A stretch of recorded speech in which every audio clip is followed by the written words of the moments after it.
Mm, I thought a bit of what we talked about. Well, the last.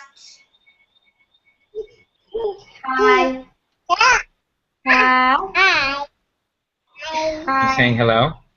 Yeah, I Yeah, so we were talking. Yeah, go ahead. yeah. So I thought about it a bit, and then when you think a bit and you look at like everything that happened to the Jewish nation, well, from the beginning, all the Torah, I mean, until now, then you can see that Hashem is giving us a lot of Edgarim. A lot of sorry. Repeat that. Edgarim. Yeah, yeah. Yeah. And so, That's challenges, by the way, for the English-speaking audience. challenges. Now that we're Okay. Thank broadcasting. you. Yeah, Yeah. I needed to Hey, start taking. are you pushing a button, by the way? Because it keeps switching back and forth. I don't know if it's doing that in the broadcast or not. What do you Okay. mean? I always say we don't have bayot, we have etgarim. You know, it's a matter of perspective, and I think that from what we were talking yesterday until today, you started to see that you can look at something that's bad, so to speak, as Hashem punishing us, or you can look at it as a challenge. You can look at it as Yes, something for our growth. Yeah, go ahead. yes. And so it's kind of what you're saying. Well, we didn't say challenge. We said like in a different way. Good. He's trying to do us good, but we don't see it. And Right. so And so I see like some of the things are challenges if we're good enough to be his nation, the Jewish nation. Why should we be in the Olam Haba? Maybe the Americans are better. Maybe they do more. Maybe not mitzvot, but the behavior is nicer. They welcome everyone who comes. They do all the stuff. Or England, like it can be like all these different people, and so he's giving us Edgarim or so Edgarim, yeah, challenges. And so we should so he finds out which one is better, and if we're strong enough to be his nation, which if we stay with him all the time and we don't start doing Avodah Zarah and everyone leaves his nation, like we had the Shoah, the war. The Shoah. And so we had the Shoah, and then like why did Hashem do it? Like what point does he have? Right. So I think what you're saying is sort of another way to look at Yes, mitzvah. yes. In other Kind of words, what I'm saying is, and kind of what I'm saying, and I'm pretty sure like everyone can see it from what way we said before. It can be for the good, and people can see it as a bad, and people can think about it as a edgar, a thing. And so, exactly. Good. Yeah. and so it shows that everything, it's the way a person looks about it, and you can choose. It's your own choice how to look at things and how to do things, because when you look at it in this way, you do something different. And so you need to, and it shows that you have choices in everything you do. And so you have choices if you want to get a good 100 in your test or no, because you have a choice to learn or not. And it shows it like in a different thing, in a like a lot bigger thing, but it's for everything. And I think the Torah is like trying to give us a lesson in some way. I agree, and I Like, think what you're saying is a very important perspective, right? I think again, like schar mitzvah mitzvah. In other words, if you buy into the belief system of the Torah, if you buy into what Hashem is saying, then everything that happens to you, you're going to take it in the right way, right? The Jews during the Crusades, even go back further from the Holocaust, when they were ready to die al kiddush Hashem, that's because they really believed that the Torah and the mitzvah were all that mattered. It's not going to be worth it to live life as a Christian because life really is about Torah and mitzvah, right? On the other hand, a cynical person will say, okay, so if you believe in whatever religion it is, you believe in the Torah, so then whatever happens to you, you're just going to answer and say, it's a test, it's a challenge. You know, we know that people can grow from challenges. We know people can grow from being tested. And so maybe it's a nice person to believe that getting beaten up is a growth experience. So then, you know, it's great. Everything bad that happens to me, I'm going to say, give me more, give me another. It's going to be good for me. It doesn't mean that it's necessarily true. Yeah? That's a cynical way to... Yes. So, yeah.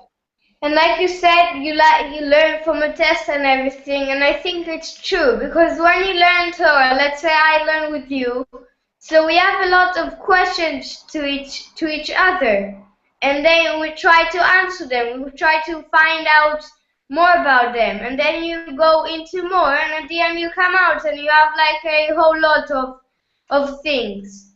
Yeah. And so we're not scared of a test. We're not scared of a challenge. That's true, right? Most religions, they suppress knowledge. The people stay ignorant and illiterate. But by us, we want people to ask. We want people to delve deeper. A question or a challenge, classically speaking, at least has not been a negative, right? That's been something good. You want to ask. You want to have a challenge, we'll talk about it. Challenges us over again, you know. Yeah, go ahead.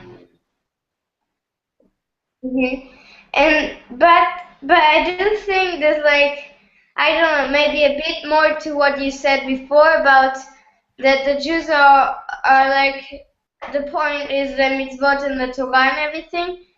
I do think there's a bit more to it, because like, you can be the most terrible man in the world. You don't welcome people, and you don't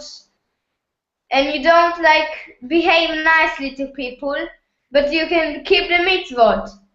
And that's like, that is like not like, that's not what we're supposed to do as Jews. It's not like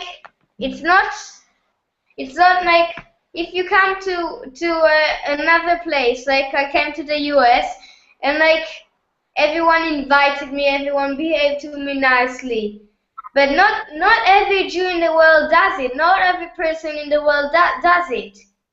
And if you don't do it, then what's the point of you as a Jew? What are you? Are you a Jew? Because a Jew is supposed to behave and invite and like, I don't know, be like, welcome everyone. Is it better to be a Jew who is incredibly kind and sweet and caring, and let's give the person the benefit of the doubt, they had no Jewish Torah education whatsoever, they don't really know anything about the Torah, but you know, in everything they do, they're being a good person as best they know how to do, but they're completely not in Torah, or somebody who's makbid on, you know, chumrot, mitzvot, everything, and they treat other people like garbage. Which one is better? Is there a better? Well, two things. One, when I think about it now, it's like, if you do all the Torah, if you do all the mitzvot, there's no way you'll behave like this, because in the Torah it says invite people to your house. It's a good thing to love everyone. And so if you don't do this stuff, if you don't invite anyone and you don't behave to them nicely, you're not doing all the Torah. And well, second, the Torah does not dictate your thoughts and your emotions. The Torah dictates your. Okay, but I'm saying well, like he gives zakah, but he gives it. It's only in Pirkei Avot that the Mishnah tells us that a person who gives tzedakah, but he gives it with a begrudging eye, right? He doesn't really want to give it. He feels bad about it. That's a bad thing. The Torah doesn't say that. The Torah says what you have to give. The Torah dictates behavior. If you're doing it in an ayin ra'ah way, that's a different story. Yeah, and second, I have three things actually. Second,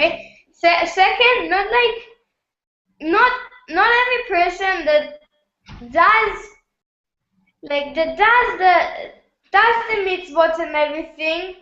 He likes not. He's getting strong from it. He knows he's gonna be the best. He's like he knows this is the right thing to do, and so in some way goes down, which is not like a true thing. He just does the mitzvot, but is like afraid in some way. He doesn't believe in Hashem like in a total. But he doesn't have the mindset of belief in Hashem, of trust in Hashem. Yes. Because that's how he's raised, and that's what he knows, and that's what he does. And unfortunately, I think there's way too many people like that, for sure. People who are told not to, like we were saying before, ask questions, and not to challenge. And for those people, when they're not challenging, it means that they're not thinking about what they're doing, and they're not going to the depth of it. And they're observing the mitzvot, but like you said, without really thinking about it. Yeah, and even more to it, they also people who do learn, they don't like, well, or they don't understand what's to it, or they like, I don't know, they don't use it so well. Well, because before you said that if somebody keeps the whole Torah, it's going to make them a good person because the Torah tells you to be a good person. Now you're saying they're not figuring it out somehow. And I agree with you.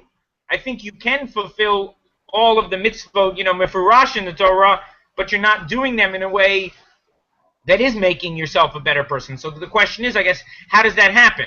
How can you fulfill all of the Torah? And you're right. The mitzvot of the Torah should make you a better person. If you keep giving tzedakah, and if you keep being machnis orchim, if you keep doing all those things, it should be mushba, right? You should become a good person, but yet sometimes you see not like that. How does that happen? Well, I think it's kind of what we said before, that in some way you do it because someone told you to do it, and so maybe you don't understand the depths of it, even though you try to understand it by learning and everything, but you don't understand the learning and everything, and so you come to a matzav, to a situation which you behave this way and you don't, so at the end we come to the same point. Right, yeah. I mean, there's many examples of this, but in brachot, right, that, if you say tefillah b'keva, that Hashem does not want such a tefillah, right, if you're saying tefillah without thinking about what you're saying, but also in the mitzvah, right, we're told that if a person does it without thought and without feeling and without getting to the depth of it, that they're not really doing anything. They're not really fulfilling anything. On the other hand, we wouldn't say to such a person, okay, stop doing all the mitzvot, go figure out what they're about, and then come back and do them. Why not? Because, well, you're supposed to do the mitzvot, but you learn them at the same time as you do them, I suppose. You need to, when you do them, you maybe understand them better in a way and everything, yeah. I mean, this is chinuch, right? This is chinuch. That we get the child to do something and we try to present it in the sweetest possible way, whether it's with candy or rewards or kind words.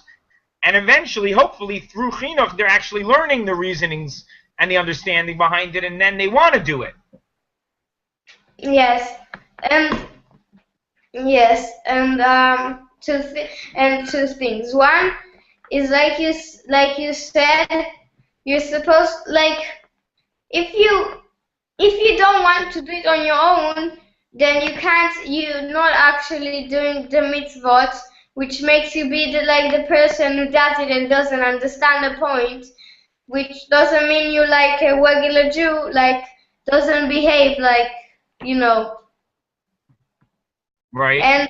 And two, like you said before, we had a question like, if you have a person who does the mitzvot but behaves to everyone like trash, and right. that, so, well, first it depends which way you look at it, because you can look at it, you don't know what's in the Olam Haba, and you can look at it, maybe in this world it's better to behave nicely. Well, I think that when you behave nicely, you do some of the, you behaving like a Jew, and you are a person. But then you have the question is like, if you do the mitzvot, and also if you don't really mean them, what if you get the prize in the Olam Haba, and if the other person doesn't? And so it depends which way you look at it and what you get in the Olam Haba and what matters in the Olam Haba. Because maybe in this world it's better to be kind, but in the Olam Haba it's like it's better to do the mitzvot. Well, what's the truth of the matter? The truth of the matter is we were talking about this. I think it's better I think it's better now in this world.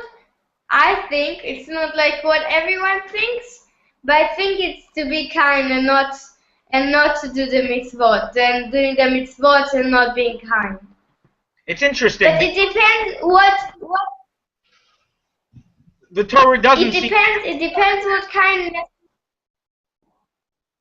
Yeah. What? Sorry. I said the Torah seems to emphasize. It depends also. Right. The Torah seems to emphasize the mitzvot aspect of it over maybe the moral behavior. Is the Torah misrepresenting it? Are we misrepresenting the Torah? Well, maybe the Torah, first the Torah is not everything in the world. It doesn't say everything you should do. The things you should understand as being a Jew. If you're a real Jew, you should understand you're supposed to be a good person and more and so it doesn't say every word what it says second every second of the world. Ori, It says the basic. And from the basic, you need to learn more, which you have the Gemara and everything. We were talking recently about how many mitzvot there are in the Torah that don't apply nowadays. Whether you're talking about Korbanot, whether you're talking about mitzvot that the Gemara says never happened, Ben Sora Ramora, the rebellious son, right, or Asherah, Yeranidachat, cities that were completely destroyed for idol worship. So the Gemara says such a thing never happened. And the question can be asked, why is the Torah including, first of all, things that never happened, but second of all, many things that are outdated to us. Slavery, how to treat different, situations on the farm where most of us don't live on a farm.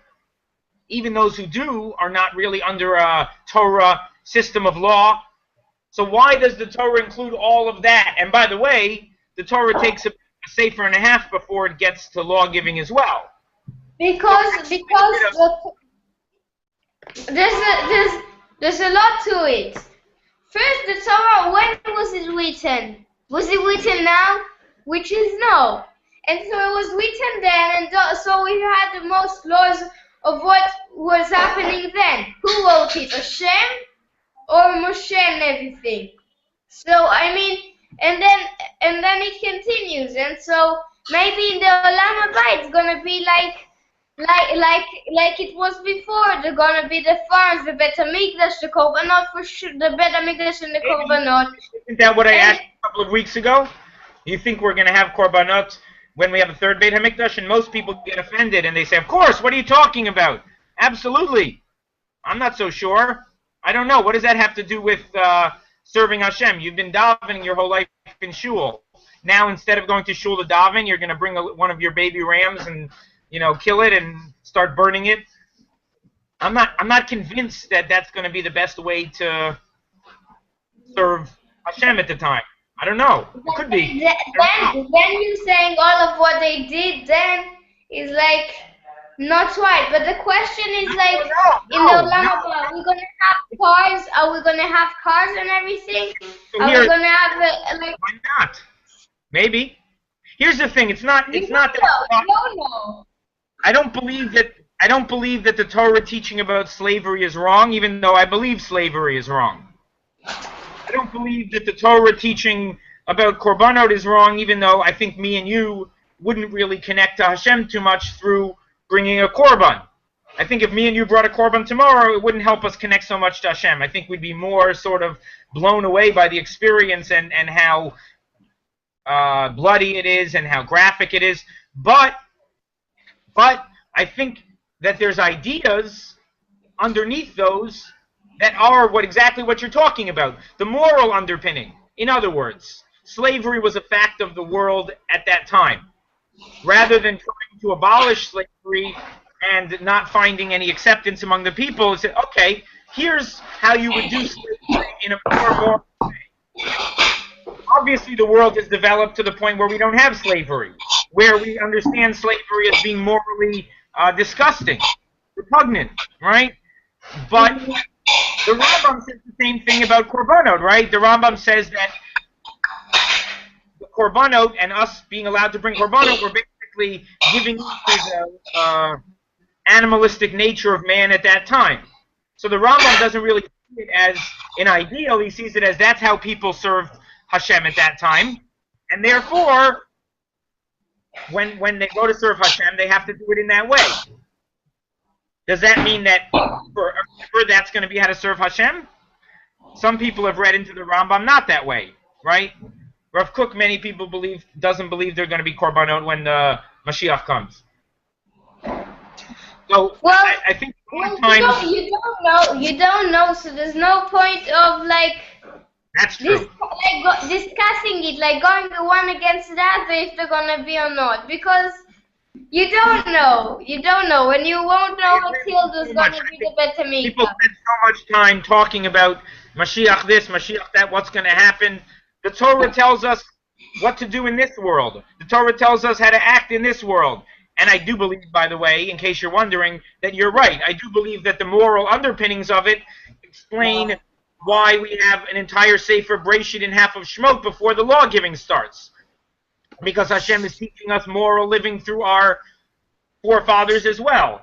And then again, the Torah including many mitzvot that are not applicable today that we're still supposed to learn and delve into. So again, learn the ideas behind how to live a moral life. But in terms of living for the next world, the Torah is a clear guide how to live in this world. Right? Everything else you can worry about. Yes, and I think it's like more you should worry. Well, I don't really know. It's like, should you worry about this world when you know that the mitzvot and everything, like we said last time, that maybe you have a lot of punishments in this world, but in the next world you're gonna get all the matanot, all the presents, and less punishments.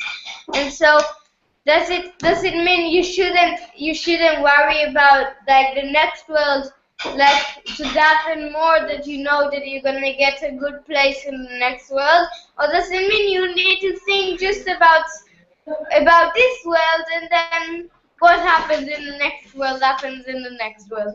Well, I think maybe it's like it's half. You need to think half of this and half of that. But why do you have to worry about the next world? If we're told that the formula for Olam Haba, right, wherever it's spoken about, we're told that the formula is to follow the Torah. So then why do I have to worry? I'm being told that, there's an Olam Haba. Maybe we didn't talk about it in the Torah, but it's there. We have a tradition, right? We have a Masorah that there's Olam Haba. And by the way, that's the best way to get it. Keep doing what you've been doing. Keep doing the Torah and mitzvot. You don't have to change. You don't have to start thinking about the world beyond this world and the different levels of heaven and all of these type of things. You don't have to take a mystical approach to life. Keep doing what you've been doing. Keep doing the same Torah and mitzvot, and the formula is going to stick, and you're going to get the same thing that you want to get, Olam Haba. So I think it's one formula for two, how to live in this world, and how to, if you're worried about it, earn the best Olam Haba. Yes, okay. Okay, let's hold it here. We'll continue Yeah? Yes, yes. Yeah? Rabbi Osgood, Yeah? in the shul we're davening, they want us to say like something for Shavuot in Shavuot night, and so I want to ask if I can do something with you, maybe. Yeah, for sure. When's that? Yeah, so maybe next time. Be'ezer Uh, Hashem. after. Shavuot, something Let's like, see. There's a bit more time. There's a bit more time. yeah, So we have time, but I'll think about it. But related to Shavuot, yeah, related to we'll Matan Torah, related for the Torah to Shavuot. yeah, To sounds the good. Torah to Shavuot. Amazing. It doesn't matter. I'm looking forward to it. We'll work on it. Okay? Very good. Okay. So Sunday or Yeah, Monday. a 5-10 minutes thing. Right. Okay, Yeah, great. okay. Awesome. All right, Okay. Shabbat Shalom. Bye. Bye-bye.